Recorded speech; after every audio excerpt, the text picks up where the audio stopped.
Good evening, friends.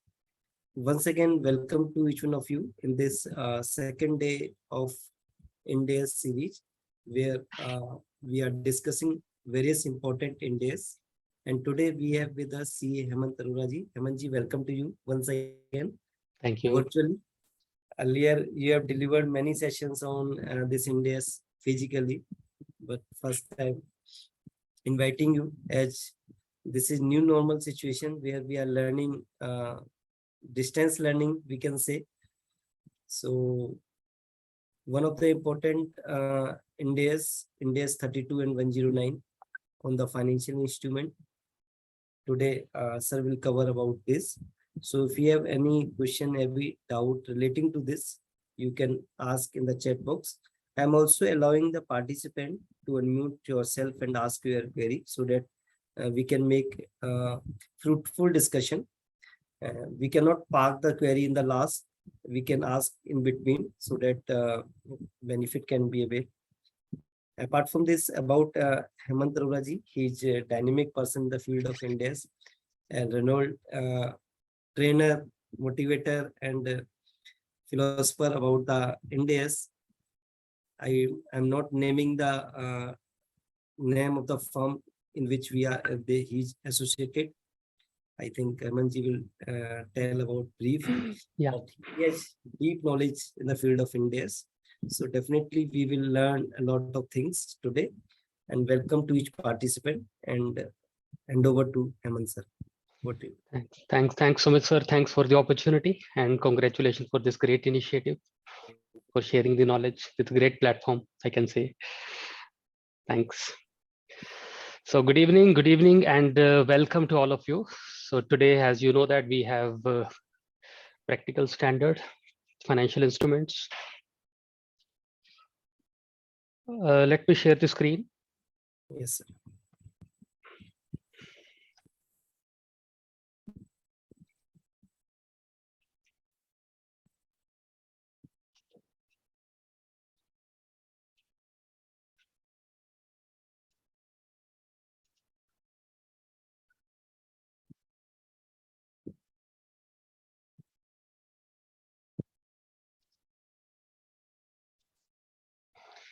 This PPT is visible, accounting for financial instruments, IND-AS Yes. 32 and 109. Yes, visible. Yes, sir. Yes, as Sumit sir already told that during our discussion, if you have any query in your mind, anytime you can unmute yourself and you can speak. Or if you don't want to speak, then you can write your query in the chat box also. Yes, someone was saying that if you search on Google the most complex accounting topic, you will find the answer financial instruments. But it is not like that. With some patience, with some practice, this standard can also become very, very simple for you. Yes, it is a new standard. What we are going to cover in the next 2 hours, we'll try to cover most of these things: scope, definition, categories. We'll talk something about derivatives, classification of financial assets, financial liabilities, recognition, measurement, impairment, derecognition, and comparison of IFRS with IND-AS. Financial instrument, we'll talk about financial instrument after this slide, but this slide is saying something about the financial instruments which are not covered under this topic. IND-AS 109, no, these instruments are not within the scope of this topic because we have separate standard for the same. If you're talking about investment in subsidiary, joint venture, associates, then we have different standard. We have IND-AS 27 for separate financial statements. For equity method of accounting, we have IND-AS 28. For consolidation, we have IND-AS 110. And for business combination, we have 103, in which we may have contingent consideration. When one company is acquiring another company, then some amount of consideration may be payable, which may be contingent in nature. So that will be covered under IND-AS 103, will not be covered under 109. Similarly, any liability related to the employee benefits, that is also similar to the financial instrument, but we have separate standard IND-AS 19. Or share-based payment.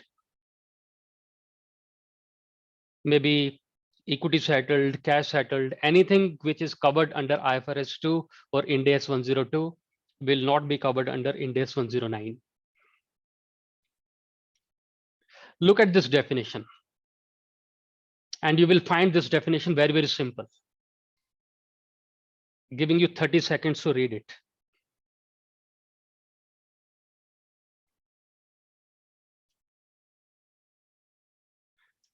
And after reading it, you can type done in the chat box.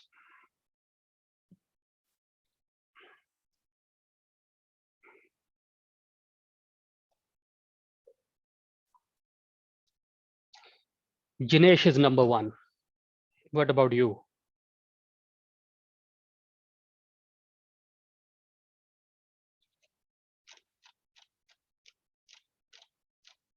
Done. You can select everyone when you are typing something in the chat box. Just look at the option everyone so that all of us can read what you are typing.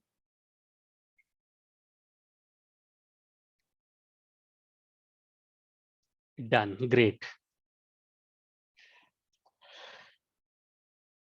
It's a two-way thinking. Financial instrument is about two-way thinking. If it is financial asset for you,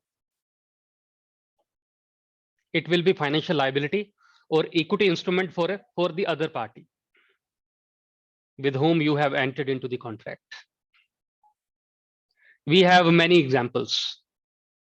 For example, example number one, if you look at example number one, it's very, very simple example. You know, the beauty of financial instrument is that 80% of the financial instruments are very, very simple.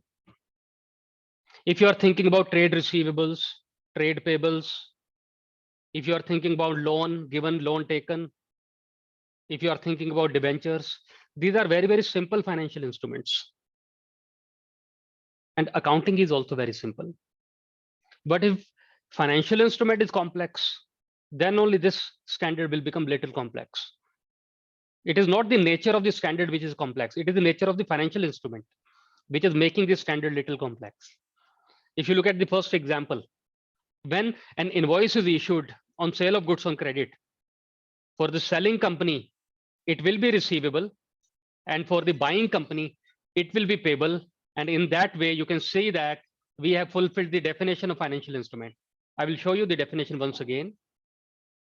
Definition fulfilled or not with this example number one? Yes or no? You can type yes or no in the chat box. If you feel the definition is fulfilled, type yes, or you can type no. If you feel that no, something is missing. From the example number one only.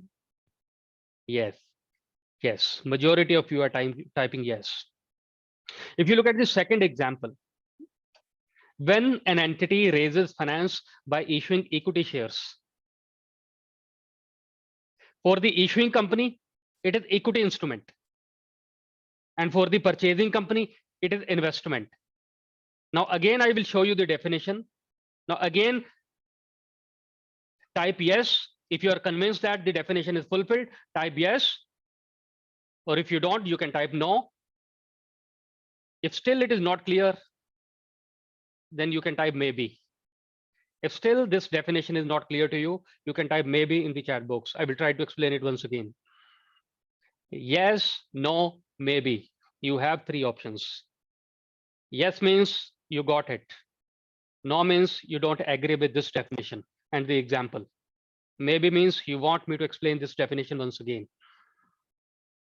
Quickly, type yes, no, maybe. Jinesh, Siddharth, if you look at the definition, always it is a universal truth. Financial, in this financial instrument, one thing, there will be a contract.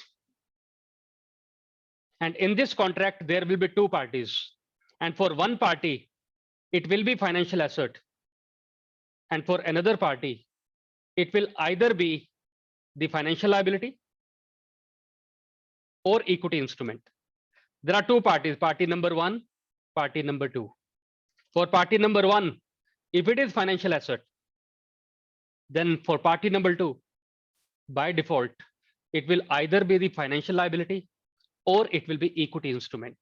Now, if you look at the second example, Siddharth, suppose you invested 1 lakh rupees in Infosys, shares of Infosys.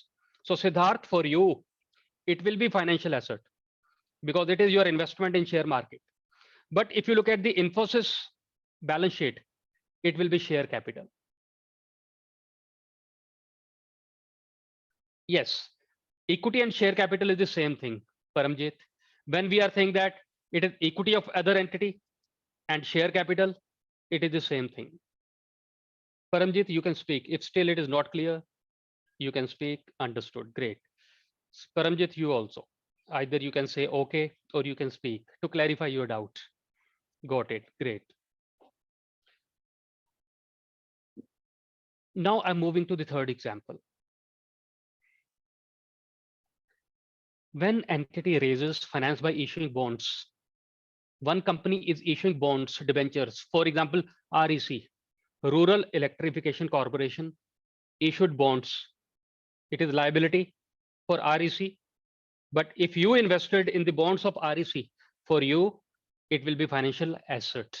For REC, issuing company, it is financial liability. And for you, because you are investing in the bonds, it will be financial asset. Again, you can type yes, no, maybe. If you are convinced that in the third example also, the definition is fulfilled. Yes, no, maybe. Quickly, it should not take more than few seconds, more than 5 seconds. Great. I have many other examples also.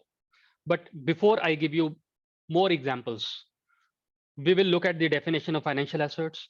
We will look at the definition of financial liability. But before that, I would like to show the balance sheet of Infosys. Let me share it. I have annual report of Infosys and annual report of Tata Motors. Let me share it. Oh, it's already there. Is it visible to all of you? Infosys balance sheet? Yes, yes. You know why Infosys? You may be aware that Infosys is a cash-rich company. It's a profit-making company. Balance sheet is very healthy.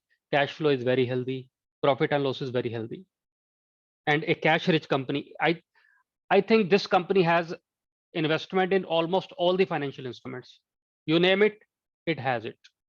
You take name of bonds, investment in bonds, investment in share markets, derivatives, everything, almost everything they have in their annual report. Crypto, I'm not sure, Jinesh. Great, good question. So consolidation, consolidated balance sheet.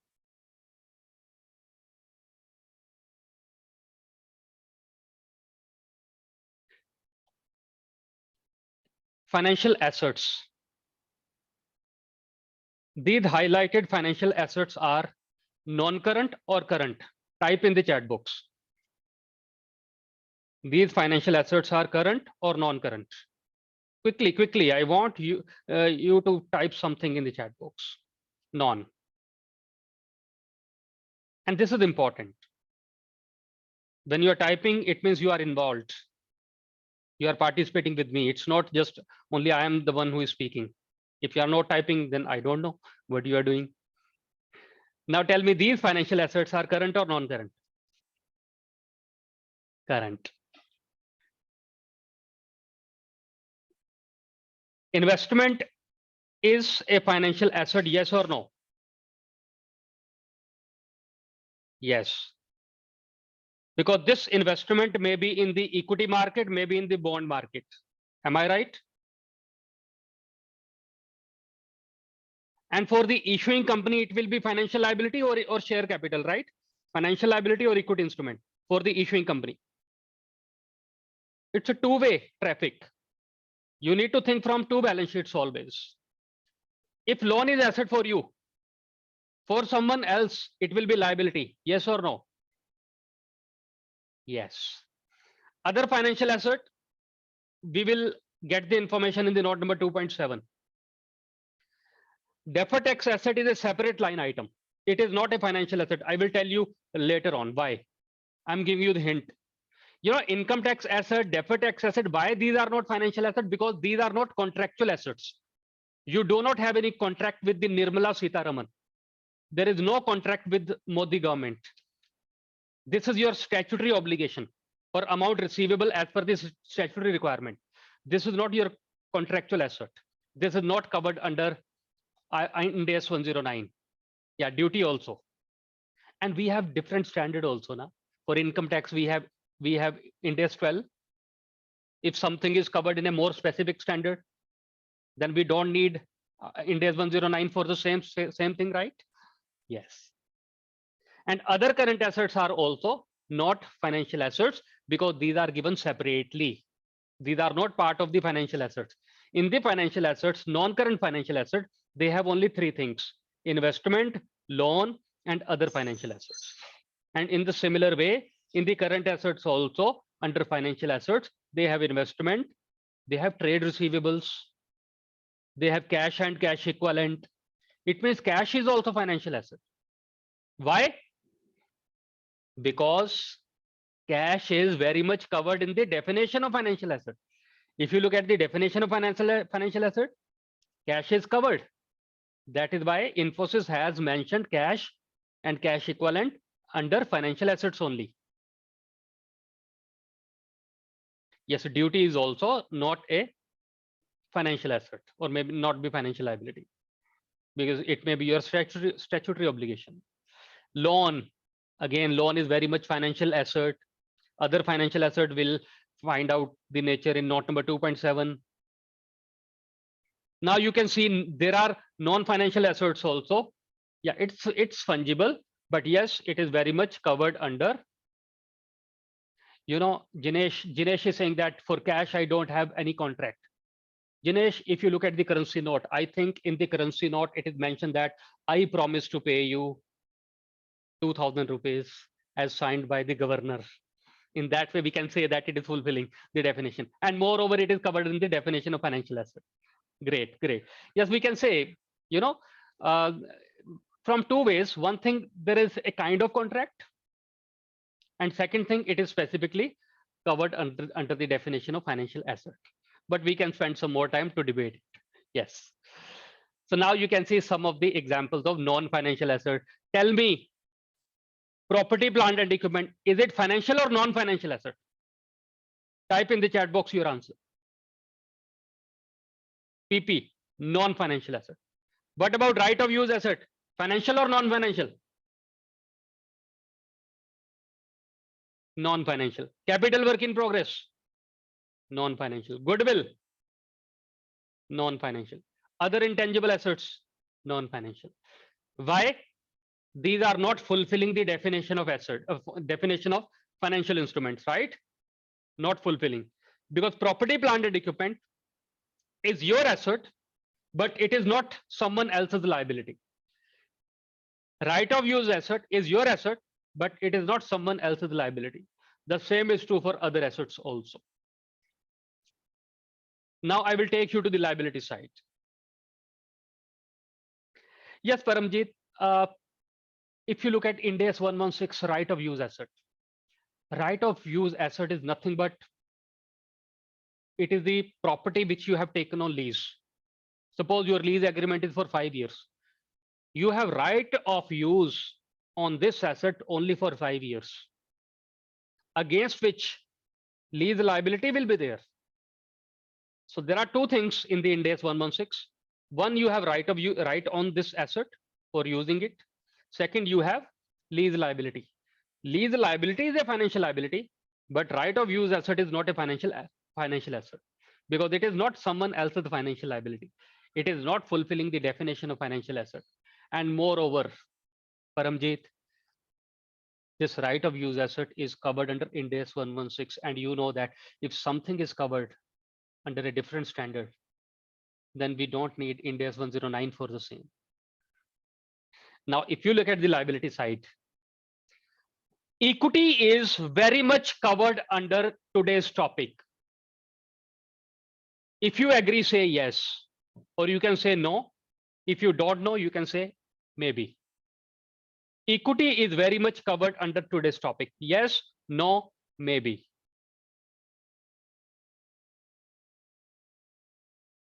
Very good. Majority of you are typing yes. I can see one maybe also. I will show you how it is covered. It is very much covered in the definition of financial instrument. Paramjit, if you look at the definition, you can see equity of another entity. Now you can see equity. Equity is very much covered under this standard. Jinesh, is it okay? Yes. It is not just share capital. Other equity is also covered. Please note, not just share capital. Other equity is also covered under this topic. Share capital is the money received from the shareholder, but other equity may include reserve and surplus, retained earnings, general reserves, other reserves, everything which is part of equity. If the same is not covered, this disclaimer will always be there. If the same is not covered under any other standard, then only it will be covered under this standard. Now, liabilities. Tell me, these financial liabilities are current or non-current?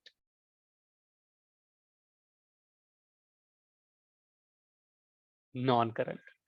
And these current liabilities are, these financial liabilities are current or non? Current. Now tell me, this lease liability is a financial liability or not?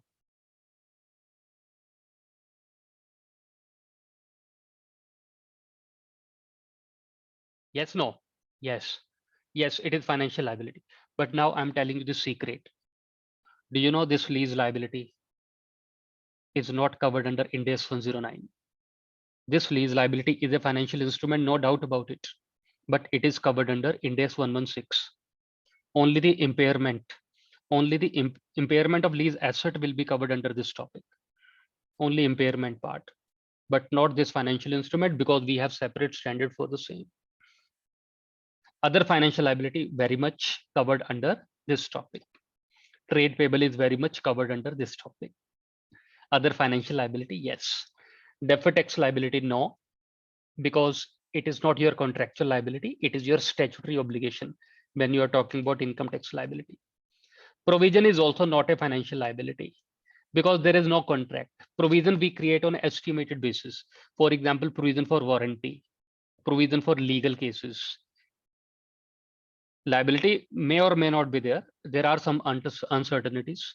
But today, since till date, we have not identified the party to whom this amount is payable as per the contract. This may be disputed amount.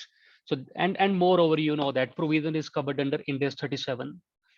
For provision, we have separate standard, and we don't need 109 for the same. So in that way, we covered entire balance sheet of Infosys, and from where we have seen some of the items of the financial assets, financial liabilities, and equity instruments. Now look at the definition. I will show you the definition of financial asset. I'm giving you 30 seconds to read it first. Then I will explain you.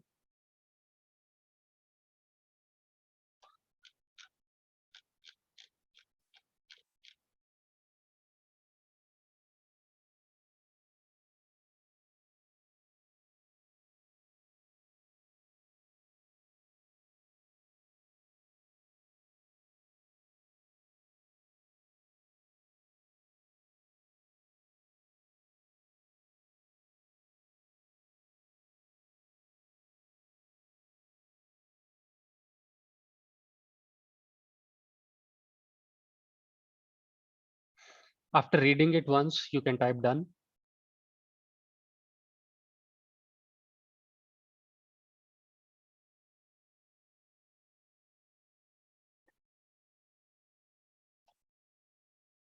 Or if you're still reading it, you can type wait.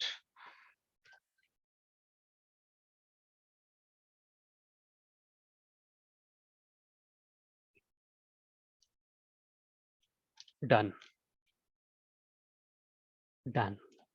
Done. Yes. Cash is by default financial asset.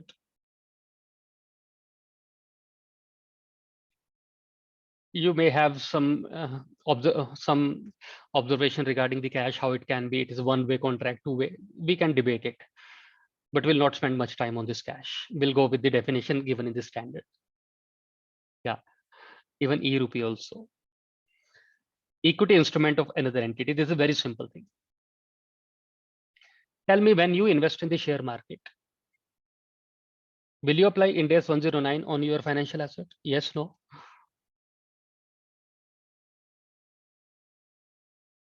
Or maybe? Quickly, please, quickly. Yes, no, or maybe?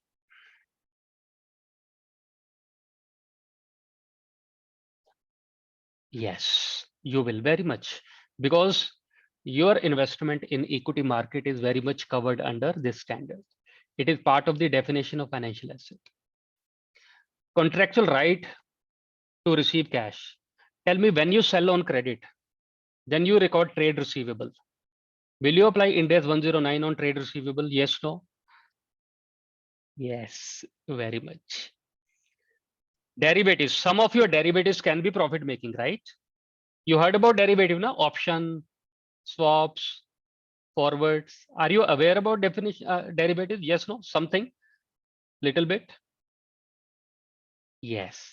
Now tell me, derivatives can be favorable, can be unfavorable, can be profit making, can be loss making. Are you aware?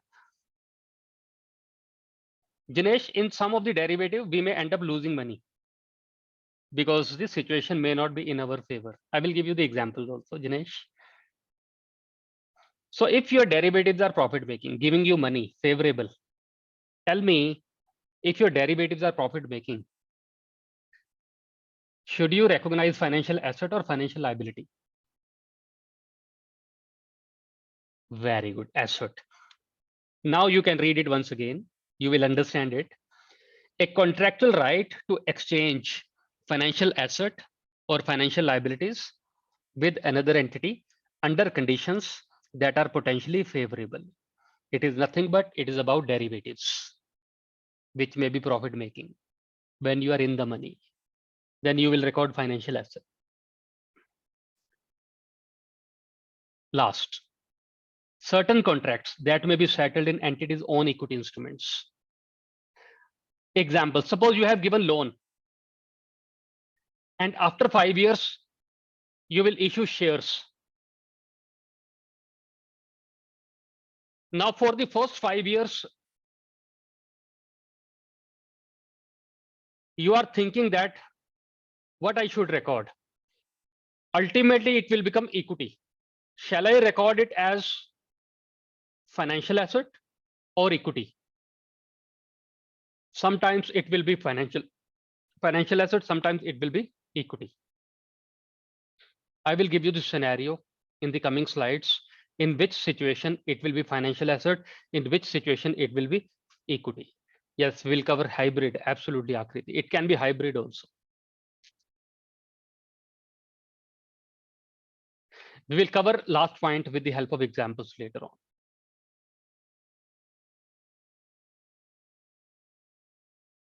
So Paramjit, KIA, what is the full form KIA? Loan given, yeah. Yes, it's loan given, that's why. Then only it can be financial asset. If we have taken the loan, then it will become financial liability. Yes, Paramjit, makes sense? Yeah, it has to be pre-decided. Yeah, it has to be pre-decided, but in some of the cases, it may be optional. In some of the cases, it may be mandatory. We'll look at this all the scenarios, Dinesh. But this is the definition of financial asset. Now you can see that point number 1 is very simple. Point number 2 is very simple. Point number 3 is very simple.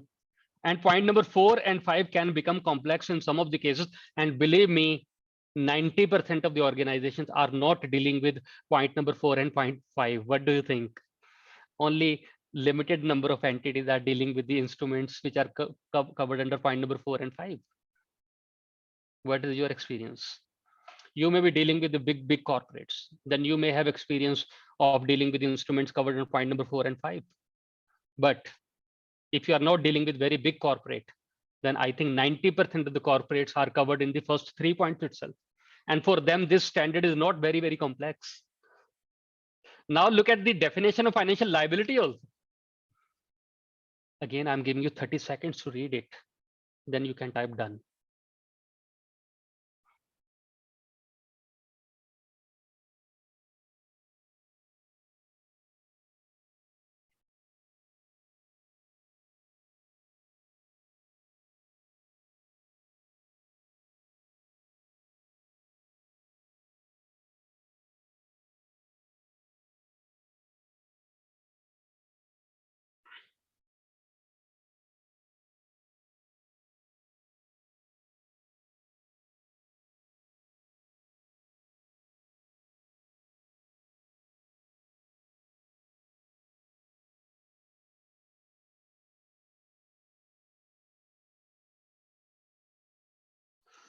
Done, done, done.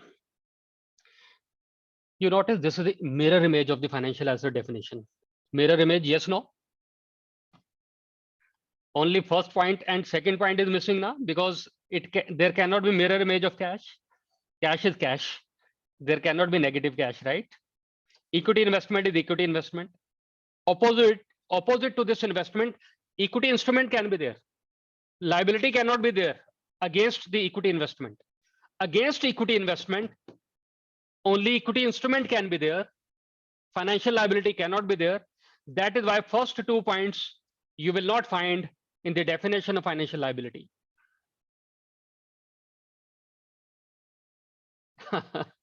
Great, Jinesh. Jinesh is Bitcoin expert. Yes. But for the remaining 3 points,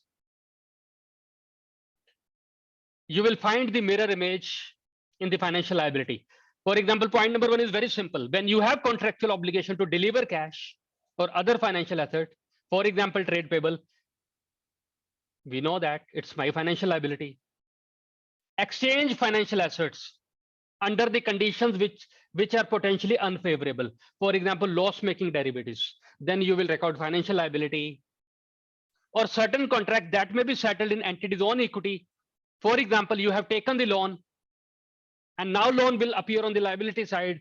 Will it be financial liability or equity instrument? There are some conditions. If you are fulfilling the definition, if you are fulfilling the conditions, then your loan will become financial liability. Otherwise, it can become equity instrument also, which we will discuss later. It is just mirror image of the financial asset. Sir, Yes, sir. this contractual obligation to deliver cash Yes. or other financial assets. In bracket, it is mentioned trade payable. Yes, sir. I'm confusing. It should be trade receivable or not, sir? I'm not able to understand this. It is not trade receivable. Naresh, right? Yes, sir. Naresh, we are talking about the definition of financial asset or liability. Yes, sir. Liability now? Yeah. Liability. For trade payable will be liability, or trade receivable will be the liability? Trade payable is my liability. Deliver cash. Cash is my asset. When you purchase something on credit, then your obligation to deliver cash, Yes, either you yes, will sir. make payment in cash, right? Uh-huh. Or by giving check Other financial asset. or Other any other financial finance. assets. Correct. Other financial assets. Okay. Trade receivable is my financial assets, na, sir? Okay, this example is not a financial asset. Confusing. Maybe I'm reading wrong. I got your point. I got your point. This example is the example of financial liability. Right, sir. This is not the example of the other financial asset which we promised to deliver. Okay. The example of financial asset is not captured on this slide. I should read like this: financial liability, for example, trade payables. Yes, yes. Like yes, this, yes. I have to. Right, Correct, sir. Thank correct. you. Thank you. Thanks. Good observation. Yes. Now, 5 seconds on the definition of equity instruments.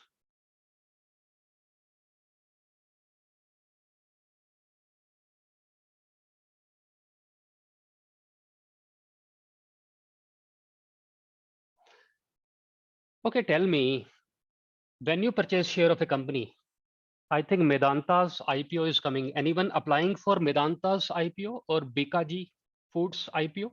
Anyone planning to apply? No one. No one. Yes. Suppose Umesh, shares worth 5 lakh rupees allotted to you. Will it be financial asset for you, na, Umesh? Medanta share 5 lakh rupees. Now, in the balance sheet of Medanta, will it be financial liability or equity instrument? Equity instrument. Equity instrument. Now, Umesh, tell me one more thing. Can you ask Medanta to return your money back after allotment of the shares? No, only can sell in the secondary market. Very good. This is what is given on this definition also. Equity instrument means when there is no contractual obligation to deliver cash or any other financial asset. It is the company which is issuing equity shares. For this company, issuing company, there is no obligation to pay. You cannot ask this company to pay, because equity means residual interest. You can get your money from the company only at the time of liquidation, and that too after making payment for other liability, because it is a residual interest in the company.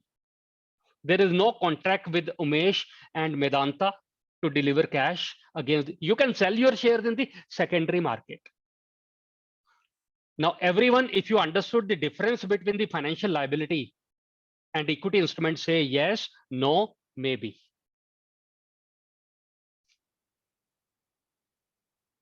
Everyone, yes, no, maybe. Great, great. Yes. Now I can see one maybe. I will try to explain it once again. Jinesh, suppose you have taken loan to Medanta and Umesh has purchased shares from Medanta. Jinesh, you are right. It's certain that you can ask company to pay your money back as per the agreement. Am I right, Jinesh? It is financial liability for the Medanta. Because as per contract, this money is payable to you as per the contract. But Umesh cannot ask this money back from the company, because for Umesh, it is equity instrument for the issuing company. So the difference between financial liability and equity instrument is that against financial liability, I have obligation to deliver cash or any other financial asset. But against instrument, equity instrument, I have no obligation to deliver the cash or any other financial asset. Yes, again, if anyone who mentioned maybe or no, if you understood now, you can type yes, no, maybe. The difference between financial liability and equity instrument. Yes, no, maybe. Great, great, great. And at the time of typing, please choose everyone. Just quick reading of the examples to understand the topic. I will just scroll down.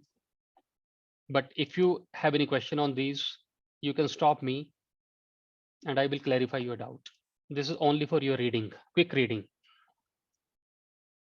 These are examples of financial and non-financial assets and liabilities. And there was a question in the chat box that what is the definition of other financial asset? You know, there is no definition of other financial asset. Definition of financial asset is given only. In the financial asset, company may keep some of the financial assets under other financial assets. Maybe small, which may not be so material financial asset. They may aggregate not so material financial asset under the other financial assets. But otherwise, in this standard, there is no definition of other financial asset, no definition of other financial liability. Only one main definition is there.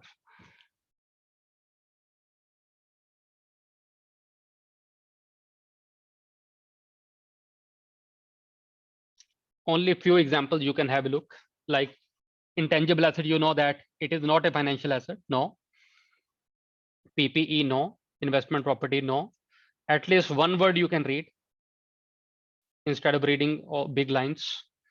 Like inventory is not a financial asset because this is unsold inventory. You do not have contractual right to receive cash.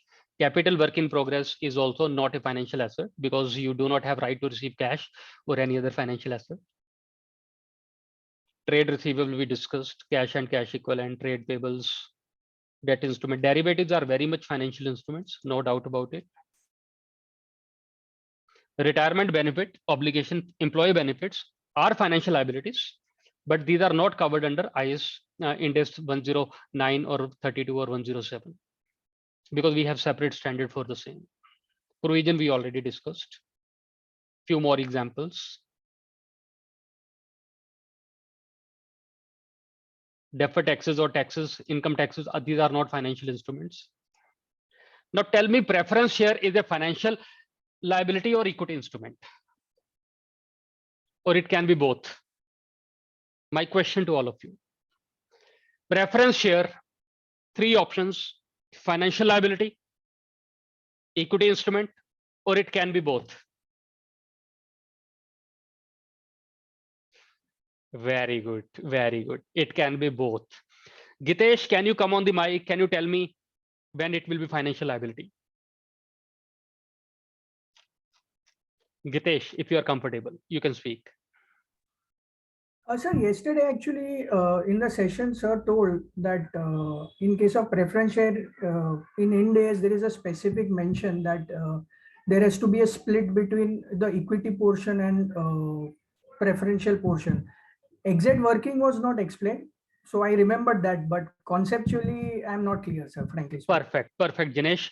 Jinesh, there are three types of preference share. One is redeemable. Redeemable means I need to make payment as per agreement. Then it will be financial liability because I have obligation to deliver cash or any other financial asset. Second is irredeemable, may not be in India, but in some other countries. Irredeemable preference shares. These are similar to equity instruments. If preference shares are irredeemable and dividend is also discretionary, which is variable payment in nature, then preference share will be equity instrument. But there is third type of preference share, which is convertible preference shares, hybrid. Then we have specific accounting treatment for the same, which we will discuss. In this case, there will be one instrument, but there will be two parts. One instrument will be divided into two parts.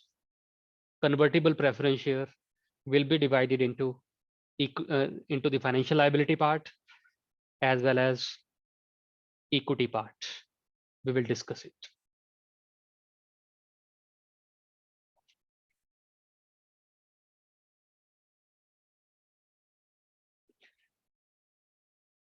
We'll discuss it in more detail. This slide, 30 seconds. I think this slide you all should be able to understand. You are right, Gitesh. After reading the slide, if you're okay with this slide, you can type okay, or you can type explain. I will explain you this slide. We just discussed it.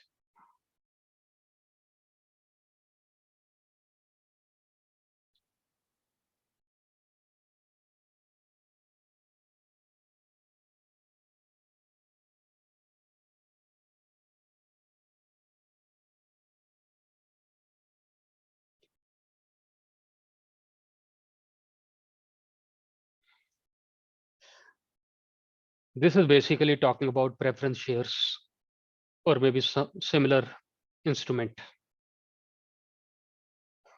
As you can see from the first paragraph, it all depends on contract. In one interview for a very senior level, the question was that how you will decide whether it is financial liability or equity. Candidate try to explain everything, but the interviewer was looking for the answer with the explanation that first of all we will read the contract. Standard is giving you a framework. Standard is giving you definition, scope, criteria for RMPT, recognition, measurement, presentation, disclosure. But ultimately, these are principle-based standard, na? You know that. And principle-based standard means we need to apply substance over form. We need to look at the contract. We need to find out the hidden truth. What is the reality? And management judgment will play a very, very important role in this regard. And then only you will be able to decide whether it is equity or liability. If you feel there is contractual obligation to deliver cash or any other financial asset, then it is financial liability for you. But if you feel that there is no contractual obligation, then it is your equity. Yes, Jinesh, ESOP is contractual, but you know that ESOP is covered under IND-AS 102, share-based payment. It is not within the scope of this standard. And again, in ESOP also, it can be equity settled, it can be cash settled. Look at this slide also, preference shares. You will be able to understand this slide easily. When these are not redeemable.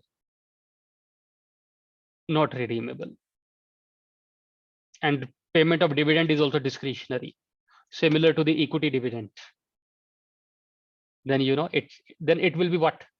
If you are fulfilling these three conditions, then your preference share in your balance sheet will appear as equity or will appear as financial liability.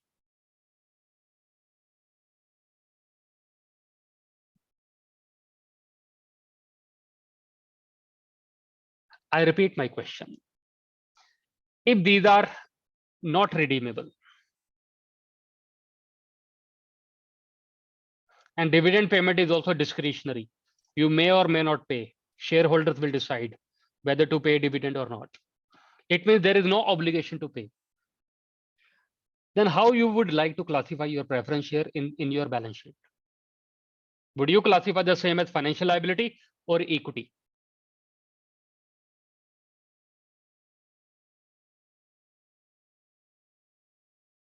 Equity, because there is no obligation to pay. But if there is obligation to pay, then financial liability. You know, now the things are sorted, you know. If you remember, we struggled in the past to decide who is controlling the company. I know many cases personally where promoters issued preference shares and classified the same as equity share, and then they said that I'm controlling the company because my shareholding is more than 50%. But under IFRS and IND-AS, it may not happen. Under IFRS and IND-AS, it may be possible that the preference shares are not classified as equity because these are redeemable. Then it will be classified as financial liability. Then the same will not be taken into consideration to decide the control. In that case, you may end up saying that I'm not controlling this company. So some of the decisions would be impacted under IND-AS and IFRS. So this is important. Ratios may also change. Your debt equity ratio may also change. Your loan taking capability may also be impacted. Earlier, if you were classifying your preference shares as equity, then you are showing very healthy debt equity ratio.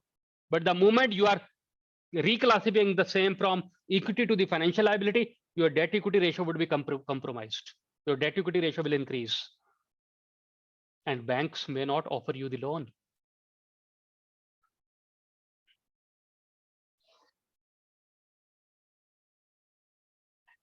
Yes, Dinesh.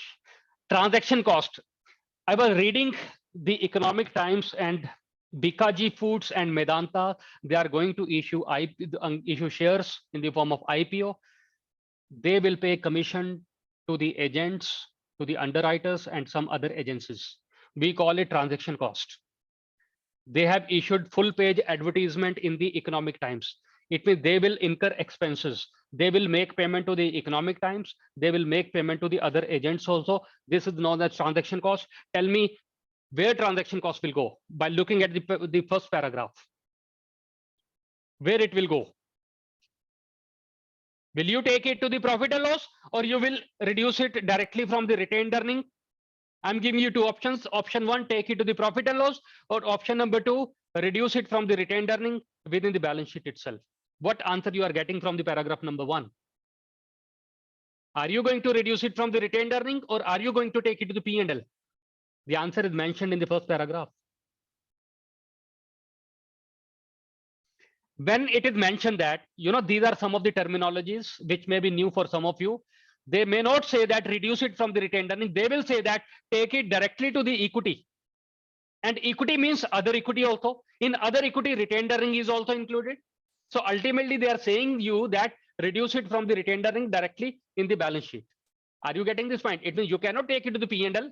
You reduce it from the retained earning in the balance sheet itself. But earlier in IGAAP, old accounting standard, we used to reduce it from the security premium, or we used to defer it in the P&L. It means in the IGAAP, old accounting standard, the treatment of the transaction cost was different. Now it is little different.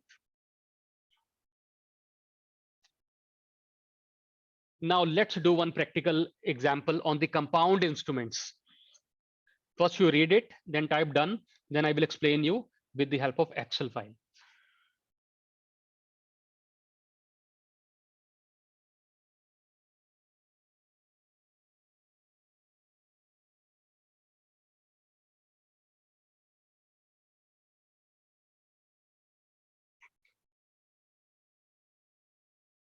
Yes. From this screen, you will understand that what is the meaning of compound financial instrument. Compound means convertible preference shares or convertible bonds. Your company has issued bonds for 5 years, and your company has given option to convert it. It means after 5 years, the bond holder will get two options, either to get cash or can get shares. Both of the options are given. Under IGAAP, the accounting treatment was different. But now under IFRS and IND-AS, the accounting treatment is different. What we will do, because one instrument contain both liability component and equity component. You're right, Gitesh. And we will segregate both. We will follow split accounting to segregate both of the components. How to do this? It's very simple. I have one example for you. Let's read it.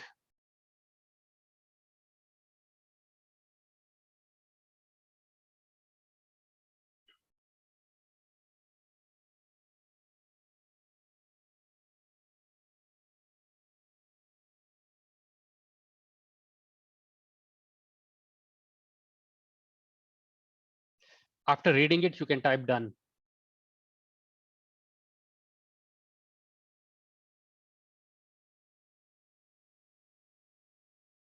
Done.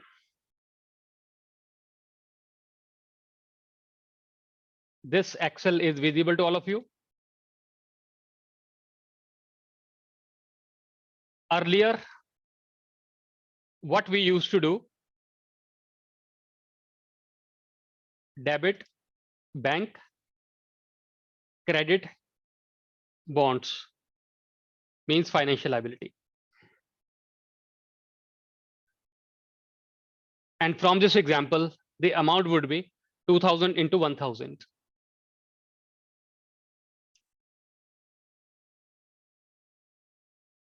Means 2 million.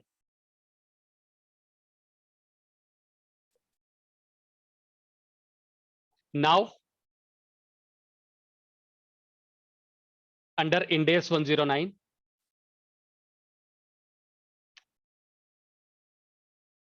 what we will do,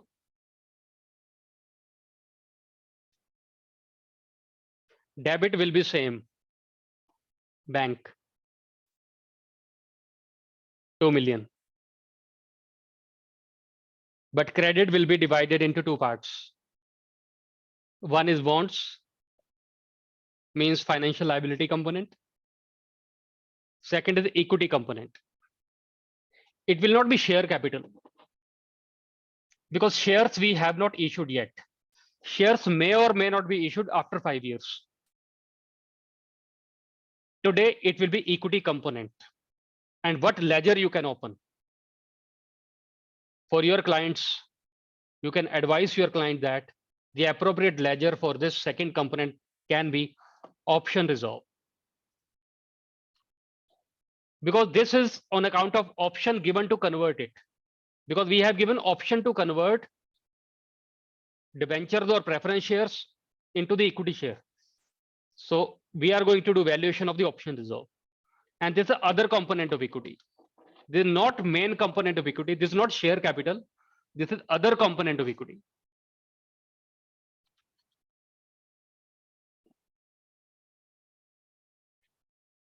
How to do the calculation? It is very, very simple.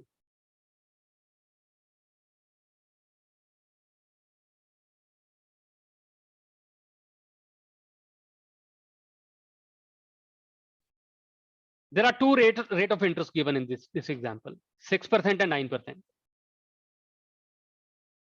6% is the actual rate which we are giving to the bondholder. But in the market, for the similar bonds which are non-convertible, the appropriate discount rate, the appropriate interest rate is not 6%, it is 9%. What is the interest rate applicable for the convertible bonds? Can you type in the chat box? For convertible bonds, the interest rate is, which company will pay actually, is 6%. But what is the market rate of non-convertible bonds? Now tell me one reason why the market rate of non-convertible bond is 9%, while for convertible bond we are paying only 6%. Who will buy from us? When in the market interest rate is 9%, who will buy from us? What can be the reason? What is the logic behind it? Yes, you are right. Because we have given a benefit of conversion, option to convert. Who has interest in equity, who want to invest as a shareholder. Very good. Nothing is free in this world. When we are giving option to convert, this option comes with a price. Without option, you can get 9% from me. But if you want to get the benefit of this option, you need to be satisfied only with 6%. So always the convertible bonds would enjoy lower interest rate.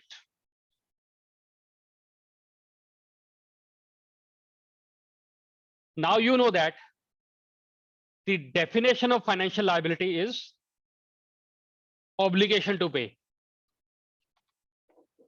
Am I right? And when there is obligation to pay means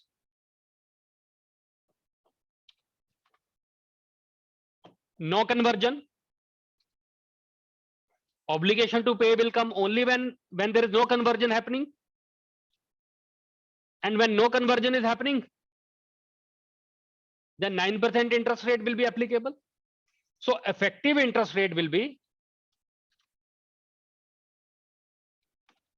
9% for financial liability calculation. For financial liability calculation, the effective rate would be 9%, because we need to match like with the like. When you are thinking about financial liability, that is obvious that it will not be getting converted into the share, then only it will be financial liability. Then the applicable rate would be 9%. So that's why we will be applying 9% when you are doing calculation for financial liability.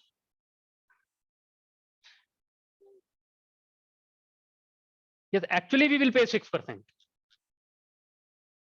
Yes, Dinesh, actually we will pay 6%. And it is not about tax benefit, you know. Dinesh, tax rules can be different. As per tax rules, we will still get the deduction at the rate of 6% only. But since IND-AS 109 is principle based standard, for doing the calculation of financial liability, we will be taking only 9%. And its logic will be more clear with this calculation.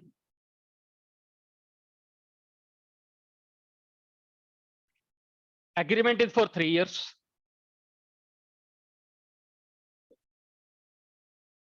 And you will be taking 9% discount rate. And for 3 years, the cumulative discount rate factor would be 2.531. From Excel file, you can confirm it, whether it is right or wrong. 120,000 is annual payment.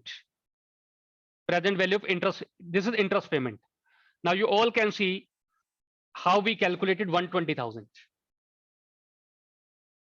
Annual interest payment will be 6% of 2 million. This payment we have to pay for 3 years. But its present value will be calculated by taking effective interest rate of 9%. And cumulative present value factor on the basis of 9% would be 2.531. And present value of this interest component is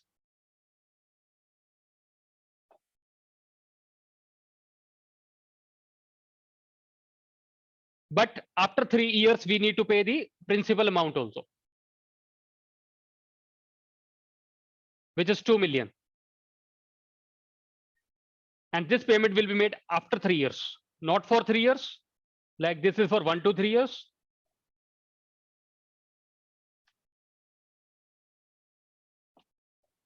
but principal will be only at end of year 3. And 9% present value factor will give you 0.772.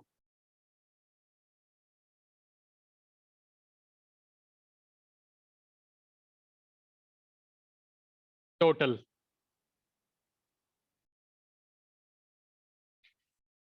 This is your financial liability component.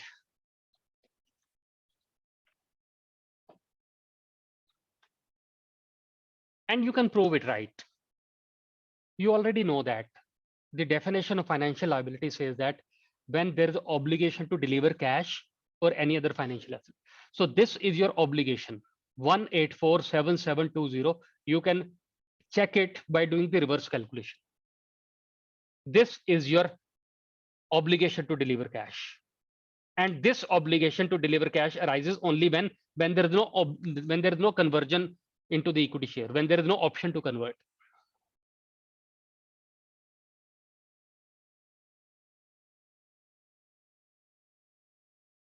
Yes, Dinesh, company will not pay. That we will see. This calculation we are doing on day 1. And Dinesh, we don't know what will happen after 3 years. If they are getting it converted, then we will not pay any cash. I will take you to end of the year 3 also. And this calculation is happening on day 1 only. Now you know that the total value of component is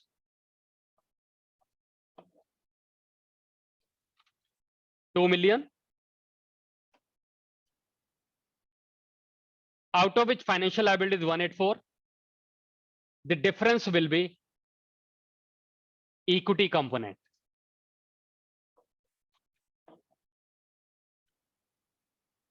Now in this journal entry, now you can see the financial liability component would be 184 and the equity component will be, actually, you know, this 152280 is nothing but it is the difference between 9% and 6%.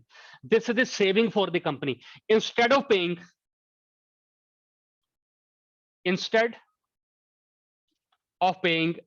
9%, company will pay only 6%. So 3% is saving. So this 152280 is nothing but this is equivalent to the 3% of the 2 million only, but at present value.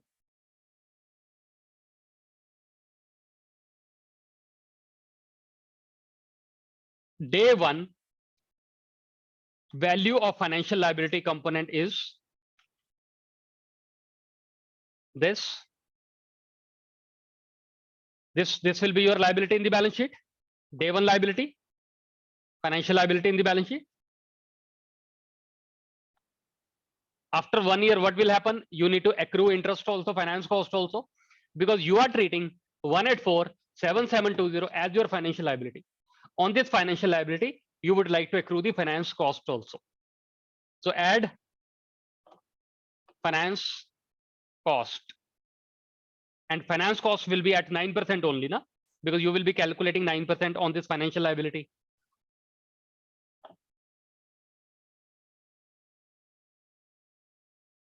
And your liability will reduce by making payment. And payment made would be 120,000. Because every year you will pay 6% of 2 million. This payment will reduce your liability.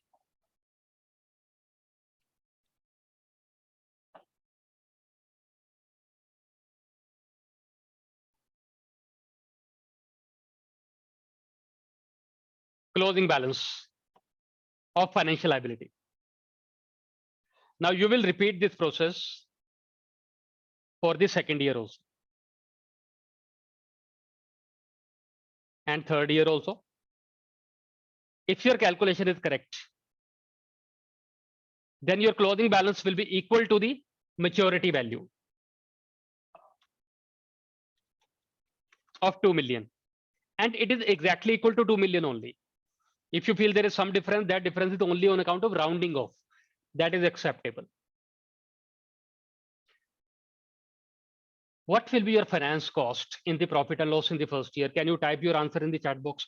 How much interest expenses you will record in the profit and loss in the first year?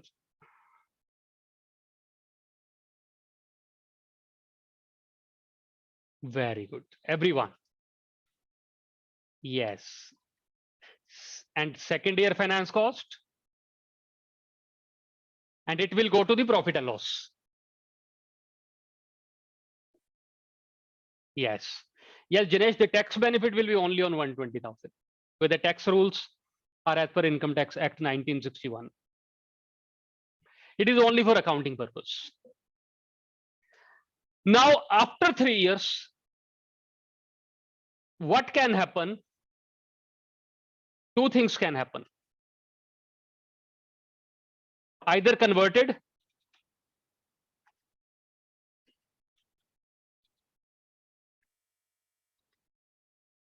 or redeemed.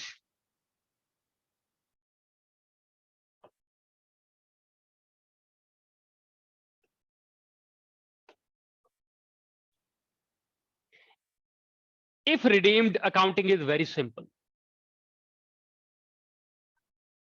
You will de-recognize your financial liability by making payment. And financial liability after 3 years is already appearing at 2 million only. The small rounding of difference can be taken to the P&L. That is okay. So de-recognition of financial liability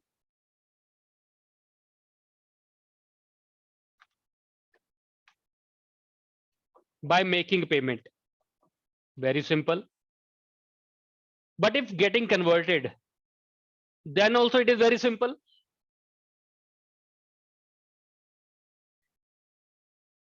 Again, you need to de-recognize your financial liability, but not by making payment, by issuing shares. Now it will be the mainstream share capital. It is the main component of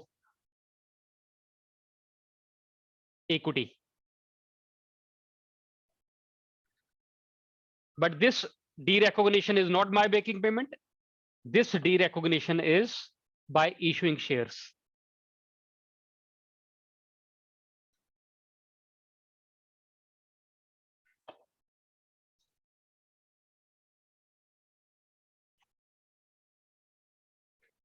You remember the balance of option reserve, which was created on the date of issue,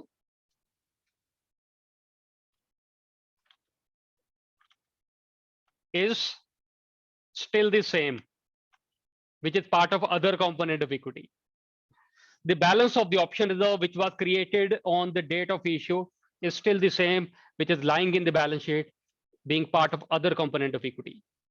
And that was 152280. Standard is silent about it. It can be now, it can be retained earning, not through profit or loss, but directly in the retained earning. Because now we have earned it.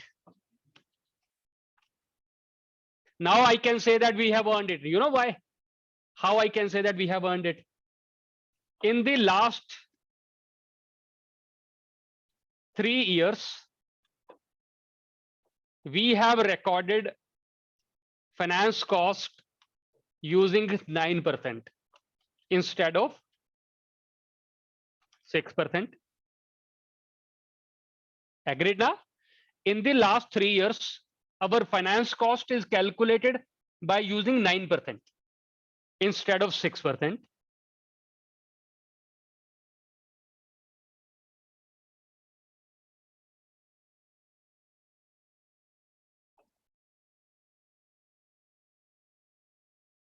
That we can see, Jinesh. But the information which I have right now, it should be directly to the retained earning, but we can once again discuss. So we have recorded finance cost using 9% instead of 6%. But actual payment is 6% only. So every year we are charging more interest cost in the P&L. Every year year 1, year 2, year 3. In the last 3 years, we have charged more interest in the P&L. And that extra amount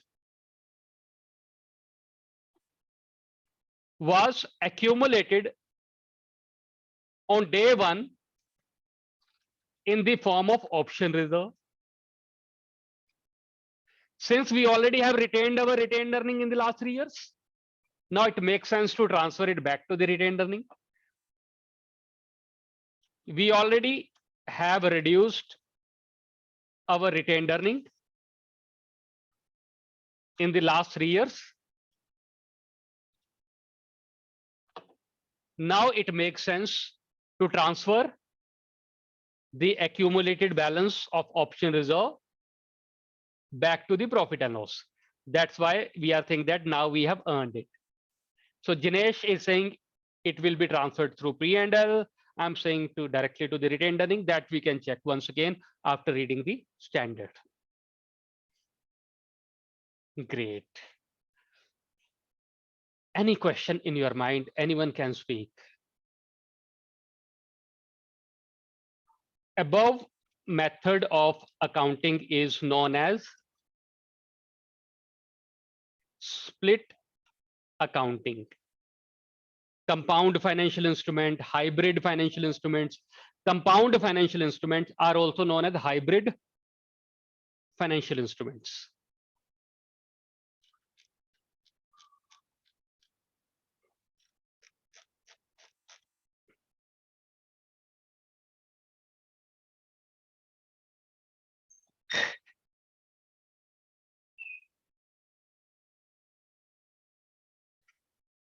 Look at the definition of derivatives. Yeah, thanks, Siddharth. 30 seconds, you can type done.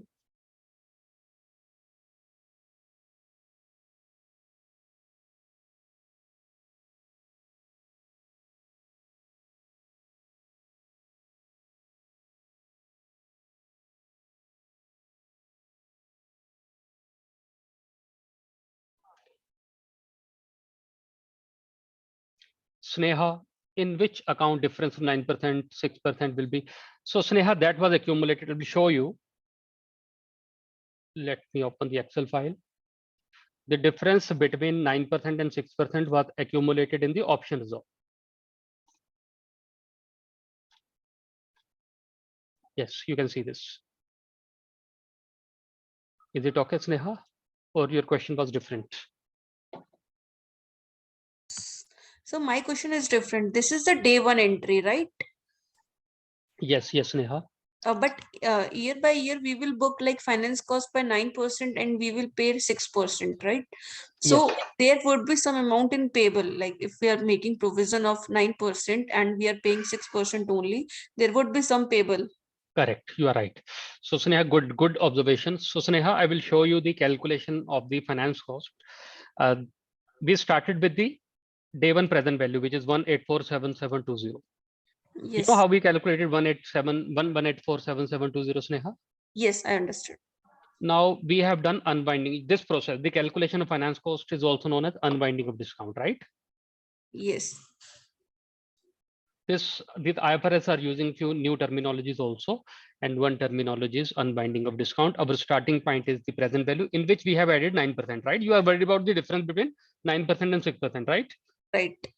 We recorded finance cost as the rate of 9%, but the payment was made at the rate of 6%. This difference between these two will have impact on the closing balance of the financial liability. Okay. Automatically, the closing balance will reflect that difference. You are not going to record it separately. Now you can see that finance cost debit will be with 166290, but the bank will be credited with 120,000. Okay. And difference will go in like financial liability. Absolutely. Thank you, sir. Yeah, Thanks. Yes. Anyone else want to speak on the compound financial instruments? No. So derivative, in some of the cases, it can be very, very simple, but in some of the cases, it may become little complex also. First, we will look at the definition of the derivative. It says that its value changes with change in the underlying variables. require no small investment, and to be settled at future date. Actually, these are three conditions. If you want to say that this is my derivative, you always need to fulfill these three conditions. I will give you the examples like a stock option. If you have option to purchase shares, then your underlying asset would be the market price of the share. Market prices are going up, up, up. You are in the money. It is profit making derivative for you. It is favorable derivative for you because you will purchase the share at X price, and now the prices are increasing beyond X. And calculation of the amount will be by multiplying the share price or your benefit with the number of shares. Forward is another example. Currency forward, where the underlying asset would be the currency rate, dollar versus INR, sterling pound versus INR, something like that. And number of currency units as per the contract would help you to find out the amount. Interest rate swap, you have taken loan at fixed rate of interest, and you want to get the benefit of floating rate, or maybe from floating to the fixed rate, because nowadays the interest rates are increasing and you are already into the floating rate. Now the RBI again has increased the interest rates. You want to get the benefit of the fixed rate. You can enter into the derivative contract with a bank or any other financial institution from floating to fixed or from fixed to floating, different depending upon your requirement. In this case, in all these cases, you are fulfilling the definition. Number one, the value of your derivative would depend on the underlying asset. Require no or very small investment. If you want to enter into the currency forward, stock option, interest rate swap, or any other contract, you would pay only very small fees to the banking institution. Suppose underlying contract, as per underlying contract, the number of shares are 1,000 and price of the share is also 1,000 and total value of the share is 1 million. It is not like that you will pay 1 million to the writer of the option. You will pay very small amount. Some fees you would pay. Only small investment, premium would be there actually. If you are paying full price, then it is not your derivative. Third condition, to be settled at a future date. If you already have purchased the shares, then it is not your derivative. You will settle the contract at a future date. I think all of our relations are also derivative. When you're dealing with a friend, your relationship very much depend on the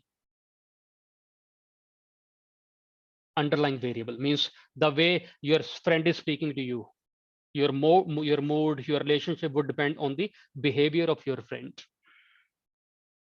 In the friendship, only very small investment is required. You need to speak nicely to your friend only. It is not like that you need to pay millions of dollars to your friend. No.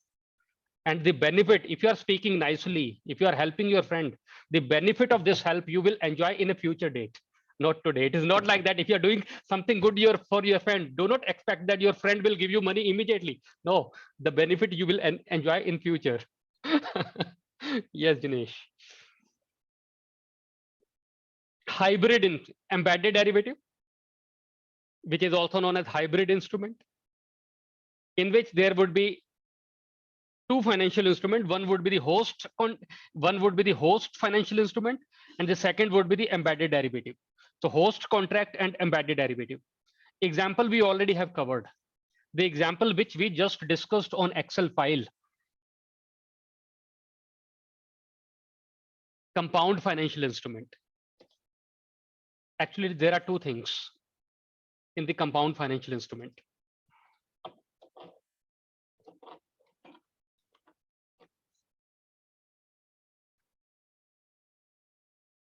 One is host contract.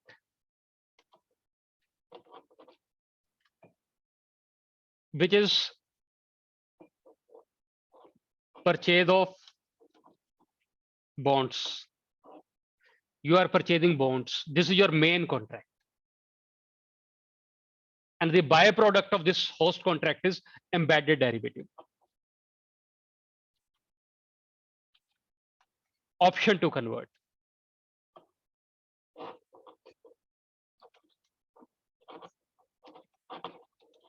You may or may not exercise it.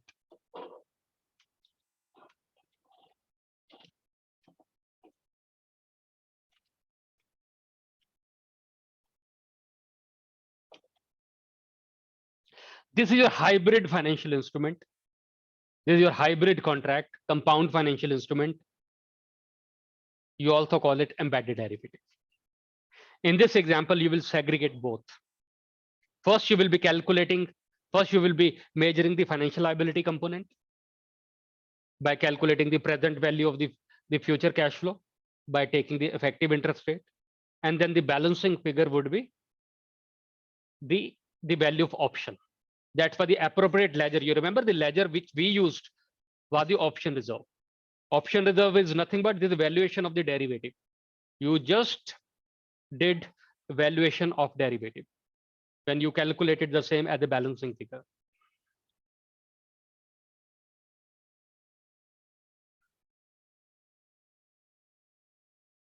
Yes, in that case, the method is same. But you know, Jinesh, there can be other examples also relating to the hybrid financial instruments. In that case, the method may be a little different. But yes, the main crux of the standard is that the derivative should be at fair value. So depending upon the contract, depending upon the nature of the instrument, we will be choosing the different method of doing the fair valuation. This derivative is hedge, but hedge accounting is a different. The example which we discussed regarding the derivative, that is the hedge. That is the hedge. Hedge is a contract, but for which some companies are choosing hedge accounting, and hedge accounting can be a little different. Now look at this slide, 30 seconds. Can type done, then I will explain you.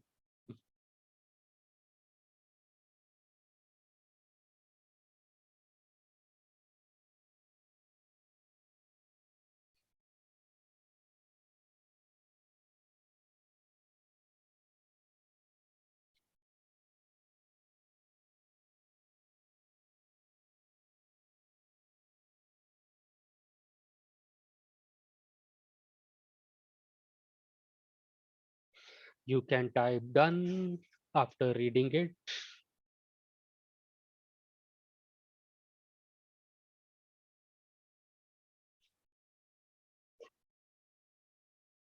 Yes. Yes.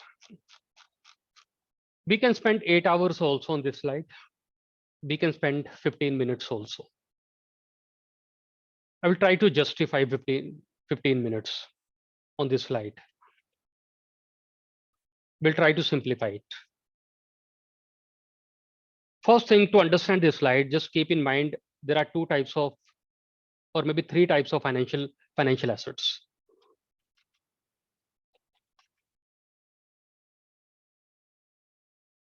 One, two, three. One is equity investment.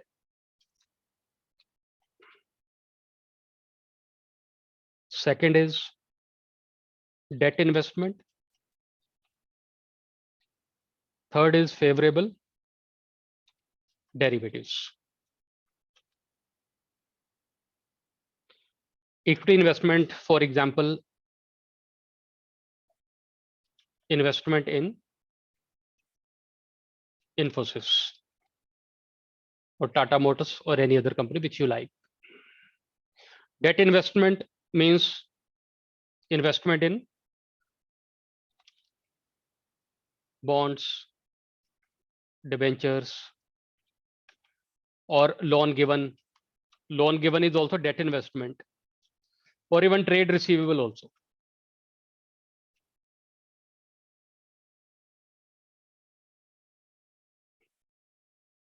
Favorable derivatives can be forward, swaps, etc. Anything. IND-AS 32 IND-AS 109, IND-AS 107. 32 is about presentation. 107 is about disclosure.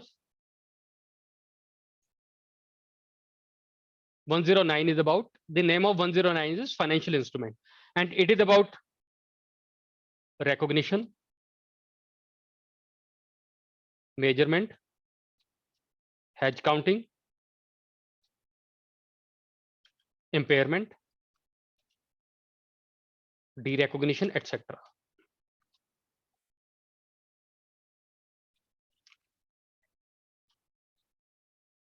IND-AS 32 and 107 are theoretical, basically, because 32 is giving you the definition. If you are looking at definition of financial instrument, financial asset, financial liability, you would refer IND-AS 32. And disclosure in the notes to accounts is basically coming from IND-AS 107. But all the practical things are coming from IND-AS 109.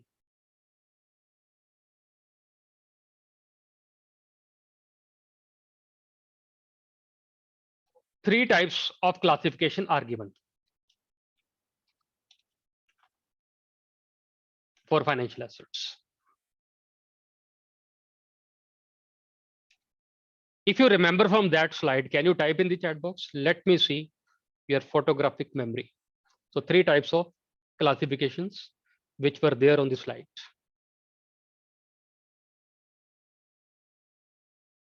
Very good, everyone. If you remember anyone, just type 1.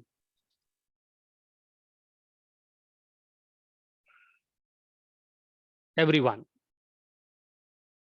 Yes, very good. Perfect. AC, FBT, OCI, FBT, PL. What was the full form of AC?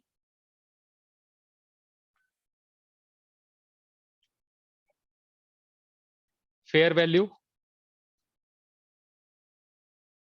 through other comprehensive income.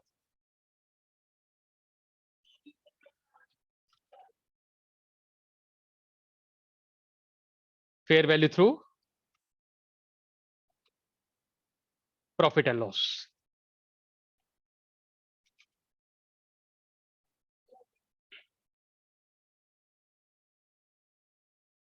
If you invest, you including your client or your company, if you invest in equity shares,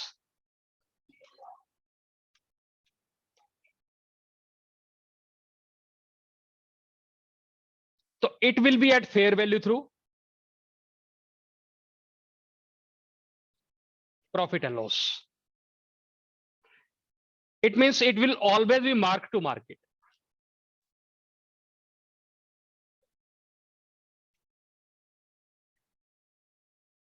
You invested 1 CR, and on balance sheet date, the new fair value is 1.1 CR. 0.1 CR will go to profit and loss. It will go to profit and loss because your classification is fair value through profit and loss. So the nature of equity investment is it will always be at fair value. So 24/7, it will be at fair value. Whenever you are finalizing your balance sheet, your equity investment will be at fair value. But there is one exception. If you or your company are long-term investor,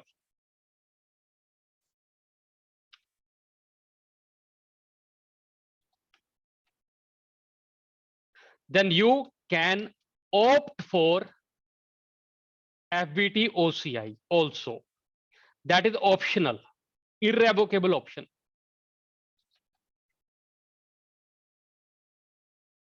In this case also, it will always be at fair value. I'm going to do copy paste. but I will change only one thing. Tell me which thing I'm going to change. I have done copy paste, which was there in the fair value through P&L. Now I'm going to change only one thing. Yes. Profit or loss will become OCI. Very good. Very good. Now where this gain or loss will go? OCI. OCI. You know why you would like to choose? I think most of the companies are going for this option because they don't want to fluctuate their P&L on daily basis. They are saying that this is my long-term investment. For example, Air India invested in Air Asia. Now, Air India, when invested in Air Asia or any other company which is long-term investment, they don't want to fluctuate their P&L on daily basis. Now, they can go for fair value through OCI. In that case, any plus or minus in the fair value will be routed through other comprehensive income. So equity investment classification is very, very simple. Derivative. Derivative classification. Absolutely, Jinesh, because EPS in India do not consider. Very good. You are right, Jinesh. So derivative classification by default is at fair value through. Any idea? Derivative by default are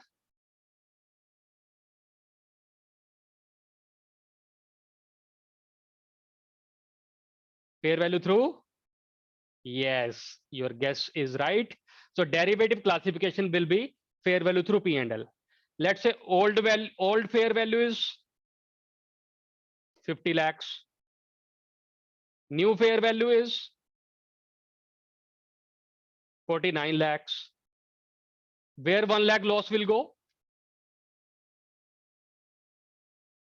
Where it will go? Yes. Yes, hedge counting. Some companies are going for hedge counting. In that case, the hedge counting will guide what would be the accounting. Now we are left with what? We discussed derivative classification, very simple. Equity investment, very simple. Yeah, yes, Manish. Even in long-term contract also, derivatives are always fair value through P&L, whether it is short-term or long-term. Now what we are left with to discuss the classification?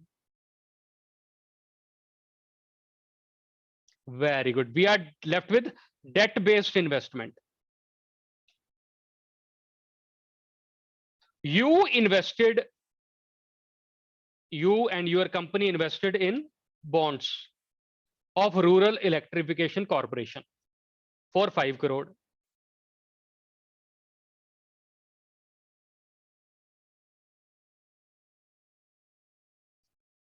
What is your purpose? The purpose is SPPI and your business model is HTC. It means it is solely for the purpose of principal and interest, and it is held to collect contractual cash flow. It means it is your pure safe investment.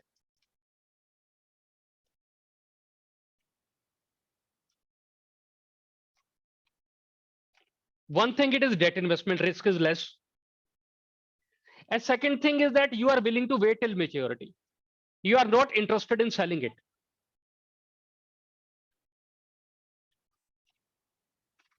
Before maturity.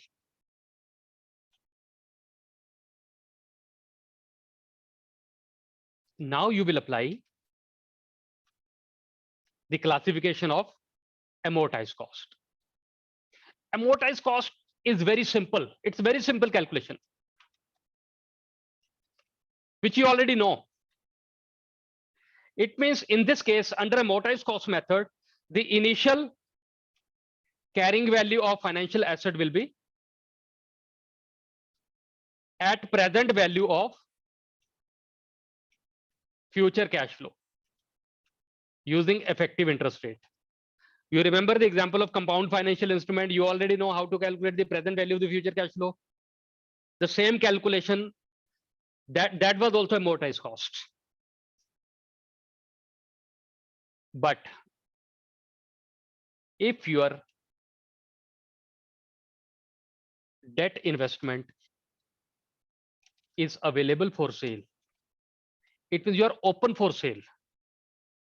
You are open for sale of your investment even before maturity, if there is need. It means you are not doing trading of the investment. It means it is not held for trading, but you can sell it. It is not held for trading, but you are open for sale.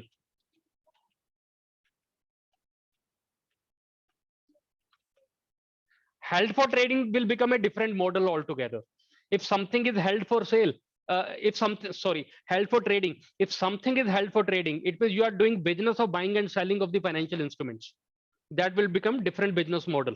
But in this case, you are investing in the bond market. You may or may not wait till maturity. It means it is available for sale also. In this case, you will apply the classification of fair value through profit and loss. Sorry, where it will go? Fair value through OCI.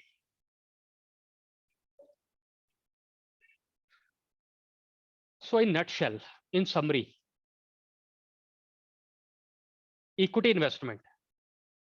Tell me, by default, what would be the classification?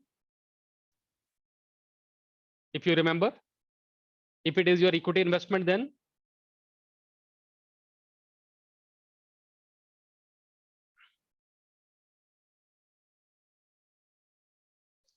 always fair value through P and L. Exception. What is the exception?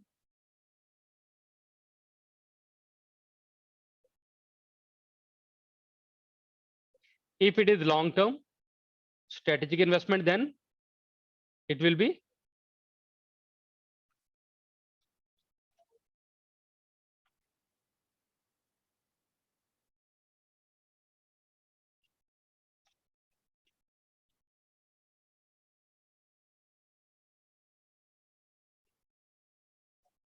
derivatives.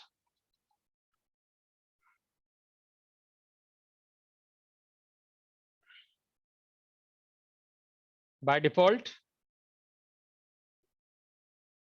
and there is no B. B would be hedge counting. That is a different thing.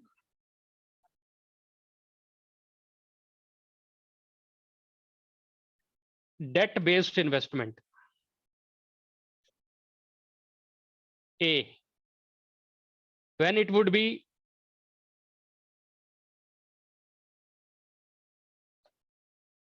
amortized cost. What are the two conditions? Condition number one, for debt investment, you can follow amortized cost if the condition number one is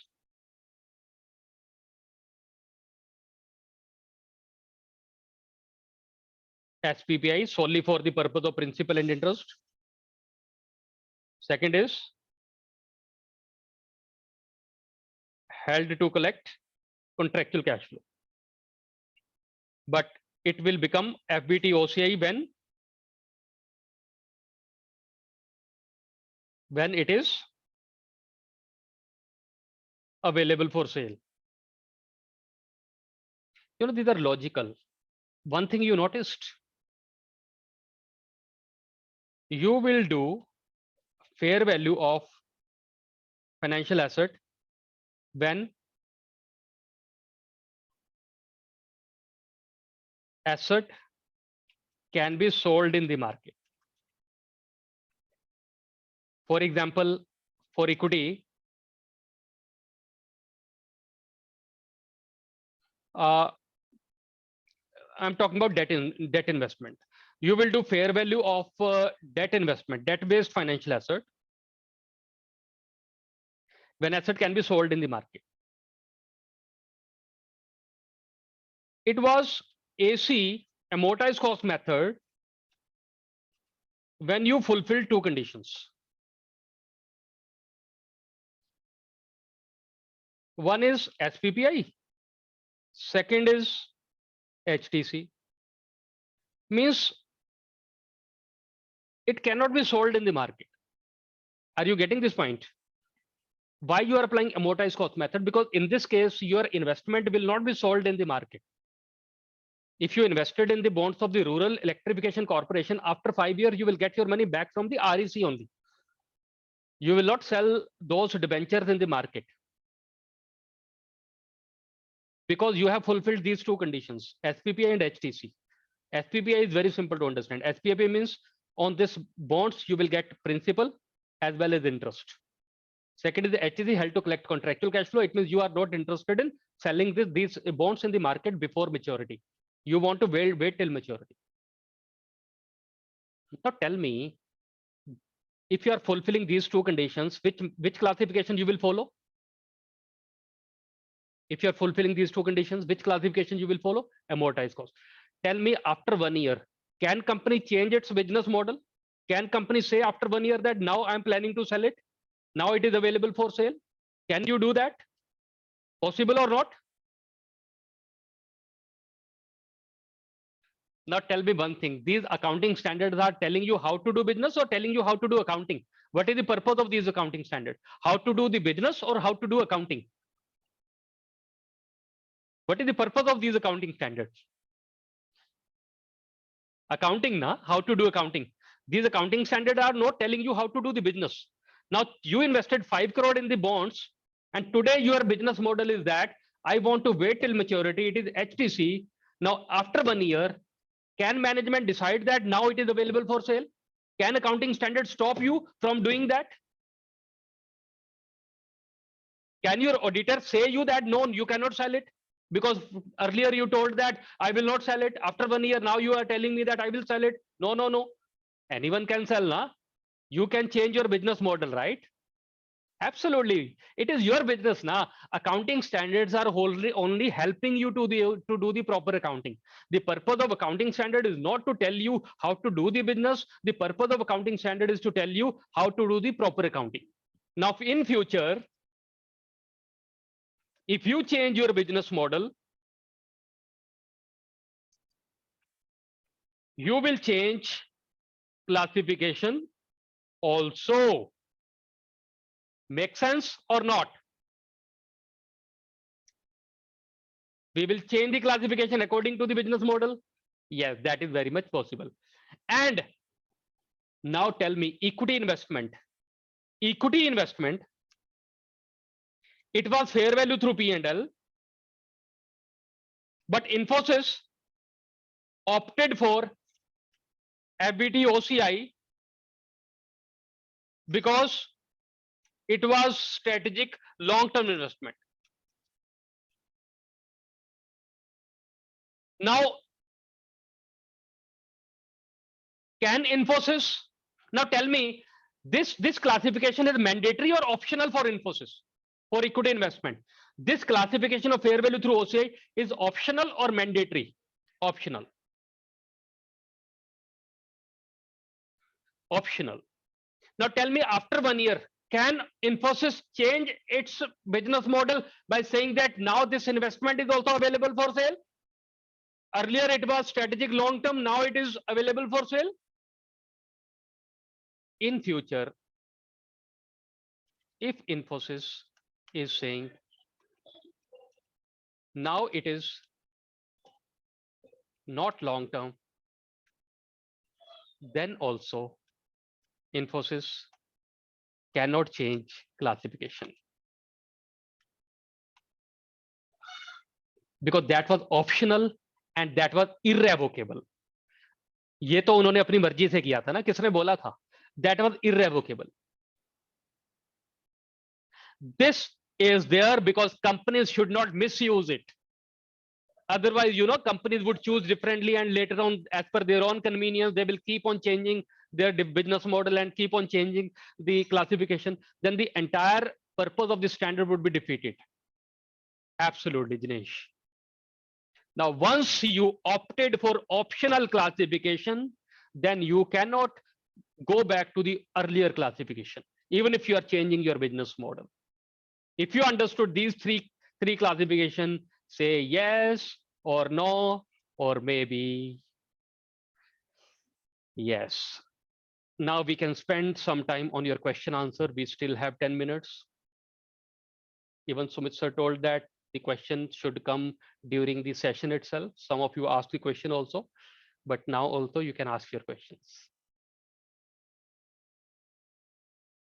Any question?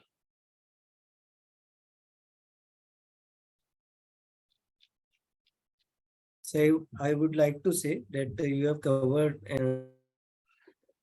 You are on mute, sir. Sir, I would like to say that you have covered many questions in between the session. Yeah. Right, Wonderful right. discussion as of now. Thanks. So, any participant have any question want to discuss by unmuting yourself? Sir, all feedback superb. Yeah, so nice. Any question relating to financial instrument or anything else? Sir, one question. Yes, How sir. AC work year to year? Is it same like it worked for FL in the case of Same, similar, ditto. right now? Okay. Yes. Understood. Yeah. Yes, I will share that Excel file, Paramjit. So I can quickly share something on Excel file. Suppose you have given loan of 1 million, and your effective interest rate is 9%. And I'm assuming here, because we have time is constrained now, I'm assuming that your coupon rate and EIR are same. Effective interest rate and coupon rate are same. If EIR and coupon rate are same, then the present value will be equal to the bond value or loan value at which you have given the loan. If you have given loan of 1 million at 9% and 9% is your coupon rate and 9% is your EIR, then the present value of the future cash flow using 9% will be equal to 1 million. In that example, which we discussed earlier, in that example, the effective interest rate was different and coupon rate was different. In that case, the present value would be a different amount. But in the interest of time, I'm assuming that it is the same thing. Now, what you will do, now you will calculate your finance cost by using 9% of this 1 million.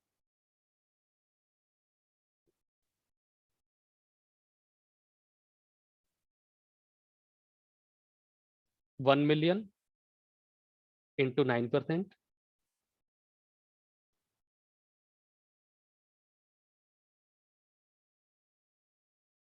And we are assuming that the payment of interest will also be made on annual basis. It is not getting accumulated year on year.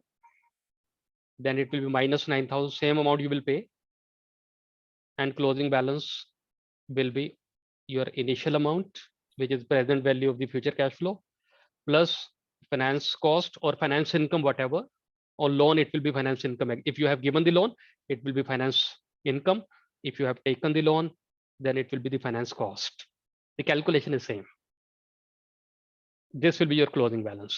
So since you are paying the same amount and recording the finance cost also with the same amount, your year on year closing balance will remain same. The similar calculation we did in case of compound financial instrument also. That was also amortized cost, and this is also amortized cost. It is not complex, it is very simple. Sir, in case of security deposit with electricity board, so for that, how we will recognize in the books? Because in many of companies recognize that amortized cost like will calculate present value, but many companies are showing it same with the same value. So what are the difference? Good. This is also good and practical question, Rohit, right? So Rohit, the security as per standard, yes, it should be recorded at present value, but that will be there only when financing element is included. But when you're talking about electricity company, that security deposit is their regulatory requirement to deposit some amount. And for many companies, this is not a significant amount, right? What do you think? Is that significant or insignificant amount? If it is significant amount, then if it is insignificant, then you know that you can do whatever you want. But if it is significant amount, then you try to find out whether any financing element is involved or not. Is it only purely on the basis of regulatory requirement? Then most likely your opinion would be that the financing element is not there. It means you are not financing the electricity company. Okay. In that case, present value calculation is not required. But in some other cases, or maybe in some other countries, where security premium may be in the form of giving some financing to the electricity company, in that case, the present value calculation will be required. In case of like security deposit with the landlord, 2 months security. Absolutely. Yes. Normally we do the present value calculation. Okay, present value. Okay, thank you, sir. Thanks. Sir, I have a question. I'm Jinesh. Yes, sir. Sir, you told that there are 3 options in financial asset. One is equity investment, debt investment, and favorable derivative, forward swaps, etc. Yes. So if say Infosys is investing in cryptocurrency, so it would be classified exactly where, because it is not equity, neither debt, neither actually it is a derivative. Yeah, again, if you ask me specifically in this standard, they have not covered crypto yet. The research is still going on at International Accounting Standard Board and ICAI level. But we can answer this question by taking the guidance from the financial instrument itself. Look at the contract. If you feel that it is giving rise to the contractual right to receive cash, then you will treat the same similar to the financial asset. Yeah, Otherwise, because sir, as per the explanation that you give, it is like a derivative, because if it may give a favorable or unfavorable, there is 2 possibilities. Yeah, you have the answer to your own question. Yeah. Yeah, so I think the treatment would be as per derivative, but by the nature of asset, it is actually not the derivative. Correct. You are right. You are right. Legally, we can't say that it is derivative, but accounting standard says, as per IND-AS 8 accounting policy, it says that first you will apply the specific standard. Since for crypto, we do not have any specific standard, right? Okay, sir. Yeah. Second correct. thing, then at a second level, you will apply the conceptual framework, and we do not have guidance in the framework also. Correct, sir. Correct. Yeah. And you can apply the related, you can apply the guidance from the related standard also. I think the related standard is financial instrument. So some hint we can take from that standard. Okay. So it could be like subjective. I mean, based on judgment would be required. Correct. Because in crypto also, if there are stable coins, so in stable coins, the price is determined from the underlying US dollar for USDT. So that could be treated as derivative. But if it is some other type of crypto like Bitcoin, etc., maybe it could be, I don't know how exactly the treatment. Fine, sir. Got it. Thank you so much. Thanks, Jinesh, sir. Sir, in case security deposit is interest free, then is it present value required? Yes, generally security deposit, we do not get any interest, but for accounting purpose, we'll find out the market rate. Okay. That would be the EIR. Then we will calculate the present value if it is required. Sure. Okay. Yeah. Thanks.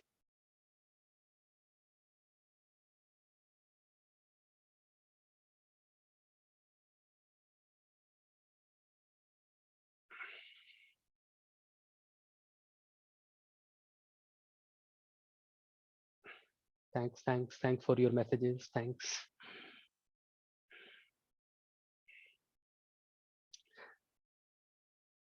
Sir, I think complete okay. We can conclude the session. Yes, we can. And wonderful audience, wonderful speaker, a great learning experience. And one feedback that a typical topic you address in a simple language, simple way out. Thanks. Great, sir. And the participants are very punctual. At sharp 9 o'clock, they stopped asking the question. Great. Right, sir. Right. We go sharp 8 o'clock, and we are concluding. Sorry, 8 o'clock. Sorry. We are concluding today's session. One session on impairment also. So Daji will take care.